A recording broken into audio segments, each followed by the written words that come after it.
Mare, eto na nga ang latest. May pasilip ang ilang kapuso star sa kanilang naging New Year's celebration. Kind is enough. The things we need most. Yan ang New Year message ni Sixto Dantes sa IG story at post ni na kapuso primetime king and queen Ding Dong Dantes at Marian Rivera. Sa family photo naman nila, looking forward si Marian to more laughter, love and endless adventure. May paandar naman ng global fashion icon na si Heart Evangelista sa pagsalubong sa bagong taon. May feathered headdress kasi sila ngayong 2024 na pinusuan ng fans. Nag-celebrate ng New Year si kapuso primetime Princess Barbie Forteza kasama ang kanyang parents at boyfriend na si Jack Roberto. Sinabi niya ring may good feeling siya sa taong 2024. Sabay ring sinalubong ng Julie Ver ang New Year with family.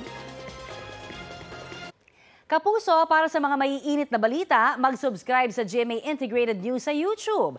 Sa mga kapuso naman abroad, subaybayan nyo kami sa GMA Pinoy TV at sa www.gmanews.tv.